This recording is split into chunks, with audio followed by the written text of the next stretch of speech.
दोस्तों, जिस तरह शेर को एक बार इंसानी खून का स्वाद लग जाए तो वो सिर्फ और सिर्फ इंसानी खून ही पीना चाहता है। ठीक उसी तरह एक बार अगर चंदा चोर नेताओं को चंदा का स्वाद मिल जाता है तो ये लोग बार बार येन केन प्रकारेण चंदा वसूलने का पैंतरा निकालते रहते हैं कि कैसे भी करके जो स्टेट 19 के अभ्यर्थी हैं, भले वो मेरिट के हों या नॉन मेरिट के हो, उनसे कैसे भी करके चंदा वसूला जाए। बार बार आंदोलन के नाम पर उनको भड़काया जाए और बरगलाया जाए।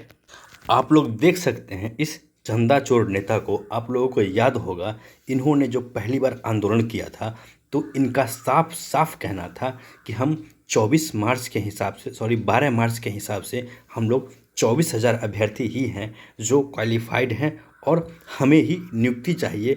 जब इनसे पूछा जाता था कि क्या आप लोग सर्टिफिकेट लेकर नियोजन में जाएंगे तो चीख चीख कर और गला फाड़ फाड़ कर कहते थे कि नहीं, हमें नियोजन नहीं चाहिए, सर्टिफिकेट नहीं चाहिए। अब देखिए ये बेशरम लोग, इन्हें 1% भी शर्म नहीं होता है और कितनी बेशर्मी से अब ये लोग सर्टिफिकेट के लिए आंदोलन कर रहे हैं और ये कह रहे हैं कि हमें सर्टिफिकेट चाहिए और हम अपना नियोजन मांगते हैं।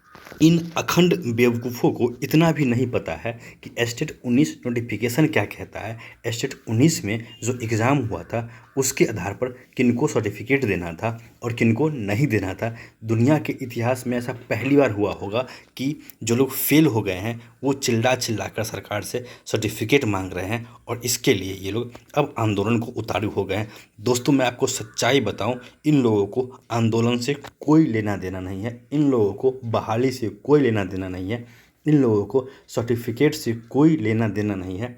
इन लोगों को सिर्फ और सिर्फ आप लोगों से चंदा लेकर अपना दुकान चलाना है।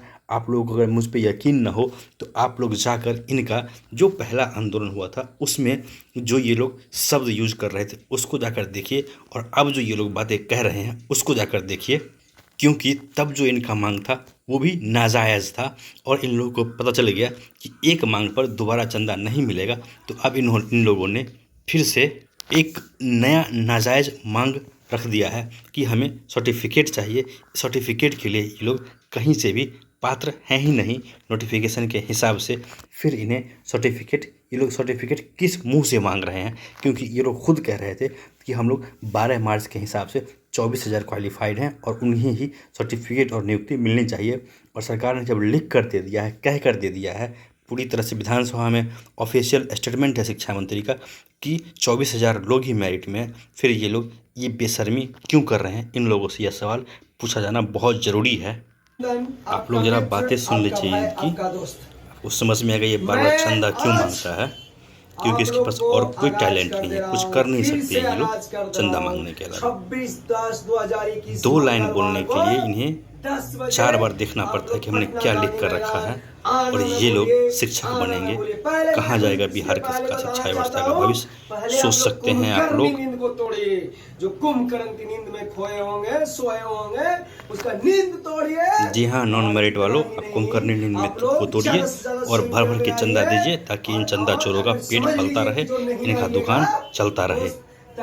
दोस्तों, आप लोग अगर कभी गांधी मैदान गए होंगे तो वहाँ पे आप लोगों ने देखा होगा कि गांधी मैदान के बीचों बीच कई बार ऐसा आपको देखने को मिल जाएगा कि एक गोल जैसा बना होता है, बहुत सारी भीड़ होती है और उसके बीच में एक आदमी चीख चीख कर तमाशा दिखा रहा होता है और 5-10 मिनट वो चीखने के बाद, बोलने के बाद एक बंदर निकलता है अंदर से और उस बंदर के नाम पर वो लोगों से 2-2 रुपया 4-4 रुपया चंदा मांगता है। तो इस इंसान में और उस इंसान में कोई फ़र्क नहीं है, क्योंकि ये भी लोगों से झूठ बोलकर, बरगला कर, झूठे वादे करके लोगों से चंदा ठगता है। और वो लोग भी जो करते हैं उन लोगों का ज़्यादा सम्मान होना चाहिए, क्योंकि कम से कम वो लोग अपना टैलेंट दिखाकर लोगों का मनोरंजन करते हैं।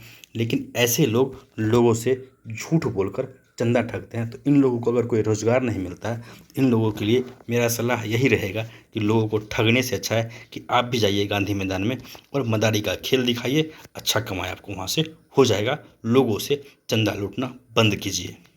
दोस्तों, ऐसा नहीं है कि ये चंदा चोर सिर्फ नॉन मेरिट में है, मेरिट में भी एक इंसान ऐसा आ गया है इन दिनों जिसे सिर्फ और सिर्फ लोगों से बार बार उकसाकर और अजीब अजीब अभद्र भाषाओं का प्रयोग करके लोगों से चंदा लूटना है। लोगों को बार बार उकसाता है और कहता है कि मुझे चंदा दो, चंदा दो। आप लोगों को लगता है कि मैं झूठ बोल रहा हूँ, तो इस इंसान का एक्टिविटी आप डे फर्स्ट से देखिए। इसके चैनल पे जाइए। जिस दिन से इस इंसान ने शुरुआत की कि पहले इसने चंदा मांगा लोगों से कि आप हमें चंदा दीजिए, मैं केस करूँगा 500 करोड़ का और वाईवी गिरी को उसमें हायर करूँगा। उस नाम पे इस इंसान ने जब भरपूर चंदा लूटा और एस्टेट मेरिट वालों का शोषण कर लिया, उसके बाद इसने देखा कि जब अब लोगों ने चंदा देना बंद कर दिया है, तो टू चेंज द फ्लेवर इसने एक नया पैतरा शुरू किया कि हम अब आंदोलन करेंगे, आंदोलन करेंगे। आंदोलन के नाम पे चंदा दीजिए। इस मेरिट के झूठे नेता चंदा चोर ने मेरिट वालों से तीन बार आंदोलन के नाम पे पैसा ठग लिया और इसने किया कुछ नहीं। आप लोगों ने देखा कि क्या वाईवी गिरी का केस हाईकोर्ट में हुआ? जी नहीं, बिल्कुल नहीं हुआ। इस इंसान ने तीन बार आंदोलन किया, उसका रिजल्ट क्या आया? सिफर, कुछ भी हासिल नहीं हुआ है। तो आगे कुछ भी करने से पहले ये जो चीख चीख कर और गला फाड़ फाड़ कर कहता है कि मैं विद्वान मेरिटधारी हूँ, इसे कम से कम कुछ तो अकाउंटेबल होना चाहिए, लोगों के प्रति बताना चाहिए कि जो तुम कर रहे हो इससे क्या फ़ायदा निकल कर आ रहा है, इससे मेरिट को कितना फ़ायदा हो रहा है। अगर मेरे विचारों से देखा जाए तो इस इंसान के भौंकने से मेरिट को नुकसान छोड़ फ़ायदा 1% भी नहीं हो रहा है, क्योंकि इसके गलत बयानबाजी के कारण आज मेरिट भी नॉन मेरिट के जैसा बदनाम हो रहा है। और आप लोगों ने देखा होगा इसी बेवकूफ़ के बार बार चिल्लाने के कारण, वाईवी गिरी करने के कारण आज नॉन मेरिट वाले वाईवी गिरी जी के पुत्र जो है आशीष गिरी, उनको केस में लेकर आ गए। और आप लोग को भली भांति पता है कि जो आलोक सर के द्वारा केस किया गया है हाई कोर्ट में मेरिट वालों की तरफ से, वो केस बहुत मजबूत है और बहुत चांसेस है कि हम लोग उसमें जीतेंगे। लेकिन इस एक बेवकूफ़ की बेवकूफ़ी के कारण आज उसमें नॉन मेरिट वाले आशीष गिरी को लेकर आ गए और इंटरवेन कर रहे हैं।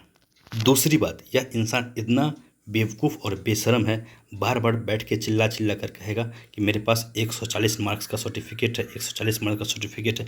लेकिन इस इंसान पे ये भी शक है कि न जाने कहीं ये नॉन मेरिट का तो नहीं है, या फिर ऐसा तो नहीं कि ये डिस्क्वालीफाइड है, क्योंकि इस इंसान को सर्टिफिकेट दिखाने में बहुत शर्म होता है। कई बार कहा गया कि अगर तुम मेरिट में हो तो अपना सर्टिफिकेट दिखाओ, लेकिन यह बेशरम इंसान हर चीज़ करेगा। रोज़ यूट्यूब पर आकर बैठकर चिल्ला चिल्ला कर लोगों से चंदा मांगेगा, लेकिन अपना सर्टिफिकेट नहीं दिखाएगा। तो जाहिर सी बात है, इससे शक उत्पन्न होता है कि यह इंसान मेरिट में भी है या फिर किसी और पार्टी से कुछ और ही गेम खेलकर ये अपना लोगों से चंदा ठग करके और अपना जेब गर्म करने के लिए इस आंदोलन में कूद गया है। और रोज़ रोज़ लोगों को कहता है कि आप आइए आंदोलन कीजिए, आंदोलन कीजिए। और यह इंसान आंदोलन के लिए कुछ नहीं करता है। यहाँ पर कुछ हमारे साथी कहेंगे कि आंदोलन ज़रूरी है। जी हाँ दोस्तों, मैं डे फर्स्ट से इस बात को एग्री करता हूँ कि आंदोलन बहुत ज़रूरी है, क्योंकि आंदोलन के बगैर बिहार में एक बहाली भी नहीं होती है। लेकिन इस इंसान का मंशा आंदोलन करना नहीं है। जी हाँ, मैं यह बहुत कुछ सोचने के बाद कह रहा हूँ कि इस इंसान का मंशा आंदोलन करना कभी नहीं है। इस इंसान का मंशा सिर्फ और सिर्फ लोगों से चंदा लूटना है। जैसा कि मैंने स्टार्टिंग में ही कहा था कि अगर शेर को इंसानी खून का स्वाद लग जाए और चंदा चोरों को चंदा का स्वाद लग जाए, तो वो सिर्फ और सिर्फ कोई काम नहीं करते हैं, सिर्फ चंदा लूटते हैं। क्योंकि अगर इस इंसान का मनसा होता कि हमें आंदोलन करना है, तो यह इंसान आंदोलन सही से करता, आंदोलन के लिए तैयारी करता। कहीं भी कभी भी उठकर खड़ा हो जाना और कहना कि आइए हम आंदोलन करेंगे, और आंदोलन के लिए कुछ नहीं करना। ज़मीनी स्तर पर एक दिन का प्रिपरेशन नहीं है, 4 लोगों से भी बातें नहीं की जाती है, और कम से कम 100 लोगों को भी मोटिवेट करके अपने आंदोलन में बुलाने के लिए क्या किया जाए ये नहीं किया जाता है इन लोगों इनके द्वारा। मैं इन लोगों को नहीं कहूँगा, सिर्फ इनके द्वारा। और इसको सिर्फ और सिर्फ पैसा चाहिए। यहाँ तक कि बेशर्मी देखिए इसकी कि यूट्यूब पर रोज़ बैठ कर लोगों से कहता है कि 1500 रुपये दे दीजिए। अगर भीख मांगने का ही इतना शौक है तो गांधी मैदान में खड़े हो जाइए, लोग वहाँ पे बहुत सारे दयालु लोग आते हैं, आपको बहुत सारा भीख दे देंगे। लेकिन कम से कम मेरिट के नाम पर भीख मांगना बंद कर दिए, क्योंकि तुम्हारे भीख मांगने के कारण पूरे मेरिट वालों की बदनामी होती है। और मेरिट में जो 30,675 लोग हैं, उसमें से 30,674 लोग बहुत ही समझदार और विद्वान हैं। तो तुम्हारे एक बेवकूफ़ इंसान के बेवकूफ़ी के कारण इन पूरे मेरिट वालों को शर्मिंदगी झेलनी पड़ती है। तो ऐसे लोगों को रोकना बहुत ही ज़रूरी है। दोस्तों, आखिरी में मैं बस इतना ही कहूँगा कि मेरा यह चैनल बनाने का एक ही उद्देश्य था कि सच बोलना और सच हर किसी के सामने रखना, भले वो सच मेरिट का हो या भले वो सच नॉट इन मेरिट का हो। और जब आज मेरिट के साथ साथ नॉन मेरिट के जैसा मेरिट का भी एक चंदाचोर एक्ट कर रहा है, उसी तरह से चंदा लूटने की कोशिश कर रहा है, तो उसके बारे में ही बोलना उतना ही ज़रूरी है जितना इस इंसान के बारे में बोलना ज़रूरी था। कुछ लोग मुझे ज्ञान देंगे कि आप गलत कर रहे हो मेरिट के हक में। अगर गलत को गलत कहना गलत है तो आप मुझे गलत कह सकते हैं, क्योंकि मुझे लगता है, मैंने इस पे बहुत सोचा है, बहुत विचारा है। मुझे लगता है कि यह इंसान मेरिट को बदनाम करने के अलावा और कुछ नहीं कर रहा है। यह इंसान चीख चीख कर कहता है कि मैंने मेरिट के मुद्दे को हाईलाइट कर दिया। ज़रा आप लोग सोच के देखें कि जिस दिन यह इंसान पैदा भी नहीं हुआ था, उससे बहुत पहले ही आलोक श्रीवास्तव सर ने जाके मेरिट का पक्ष आज बिहार तक पर रख कर आए थे, और बिहार तक के गेट पे इस इंसान को घुसने तक नहीं दिया जाता है, क्योंकि जो सब मीडिया वाले होते हैं वो लोग सभी लोगों का ही बात रखना चाहते हैं। वो लोग कभी भी उग्रवादी नक्सलवादियों का विचार अपने चैनल से कभी भी सामने नहीं रखते हैं। और जो यह इंसान है, इसका सोच बहुत ही उग्रवादी और नक्सलवादी टाइप का है। तो ऐसे लोगों से खास करके मेरिट वालों को बचने की बहुत ज़्यादा आवश्यकता है। कुछ लोग यह भी कहेंगे कि यह इंसान मेरिट के लिए काम कर रहा है। यह इंसान मेरिट के लिए क्या काम कर रहा है ये तो कहीं नहीं दिख रहा, लेकिन इस इंसान के आने के बाद मेरिट को क्या क्या नुकसान हुआ है वो मैं आपको आज ज़रूर बता दूं। पहला नुकसान जो मेरिट को हुआ वो यह कि इस बेवकूफ़ी के कारण आज नॉन मेरिट की तरफ से वाई गिरी के पुत्र को मेरिट के केस में इंटरवेन करने के लिए लाया जा चुका है।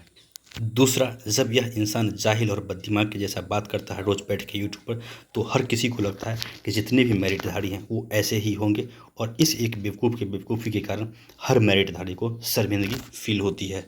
तीसरा, यह रोज़ कुछ जो यूट्यूब पे न्यूज़ चैनल चलाते हैं जिन्हें मीडिया मानता ही नहीं है, ऐसे लोगों के पास जाके अपनी बातें रख करके और यूट्यूब पर जो मेरिट है इसको और बदनाम ही कर रहा है। क्योंकि अगर हाईलाइट ही करना है तो अच्छे न्यूज़ चैनल में जाकर अपना बाइट देना चाहिए था, और क्योंकि इस इंसान को अच्छे से बात तक करने नहीं आता था। ज़रा सोचिए आप लोग कि जिस इंसान को बात नहीं करने आता है उसकी बात कोई मीडिया वाला कैसे उठा सकता है। क्योंकि अभी तक पिछले 2-3 महीने में एक भी अच्छे मीडिया हाउस ने इस इंसान को अपने ऑफिस में घुसने तक नहीं दिया।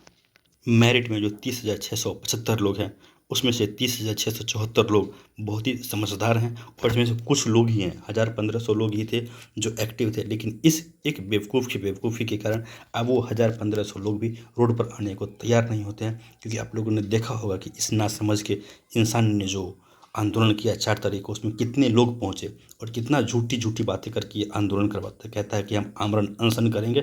आमरण अनशन में और आंदोलन में इस इंसान को फ़र्क तक समझ में नहीं आता है। ये कहता है कि हम आमरण अनशन करेंगे, और पुलिस आती है और ये मुंह उठा के वहाँ पे से लोगों को शर्मिंदा करके वहाँ से चलता बनता है। लोग यह भी कहेंगे कि आप मेरिट के लिए कुछ नहीं कर रहे हैं, सिर्फ और सिर्फ जो लोग काम करते हैं उस पर आप सवाल उठाते हैं। तो दोस्तों, मेरिट के लिए आप काम कीजिए या ना कीजिए, कम से कम ऐसा काम कभी मत कीजिए जिससे मेरिट वालों को शर्मिंदगी फील हो। और इस इंसान के कारण बहुत सारे मेरिट वालों को शर्मिंदगी फील हो रही है, इसीलिए ये बातें आज कहनी बहुत ज़रूरी थी। और आखिरी में मैं बस इतना कहूँगा कि जो नॉट इन मेरिट वाले हैं, जो लोग कह रहे हैं इस बेवकूफ़ के चक्कर में पड़कर, नॉट इन मेरिट का जो नेता है इसके चक्कर में पड़कर कि हम लोग आंदोलन करेंगे और जाएंगे सर्टिफिकेट लेने के लिए, तो पहले आप लोग यह बात ज़रूर सोच लो आंदोलन करने से पहले कि यह इंसान कुछ दिन पहले क्या कह रहा था और आज क्या कह रहा है। इस इंसान ने जो तुम लोगों का केस किया उसमें तुम लोगों का क्या हश्र हुआ, अभी भी समझो कि ये गंगाधर ही शक्तिमान है। ये जो है ये चंदा चोर है, इसको और किसी चीज़ से कुछ मतलब नहीं है, सिर्फ और सिर्फ आप लोगों का पैसा ठगने से मतलब है। बाकी हर कोई इंडिपेंडेंट है अपना फैसला लेने के लिए, और किसको क्या करना है, जिसको जो सही लगता है वो करने के लिए स्वतंत्र है। जिसको लगता है कि आंदोलन सही है वो आंदोलन करने के लिए स्वतंत्र है, उसको कोई मना नहीं कर सकता, उसको कोई रोक नहीं सकता। दोस्तों, इस वीडियो में इतना ही। आप लोग का वीडियो देखने के लिए बहुत बहुत धन्यवाद।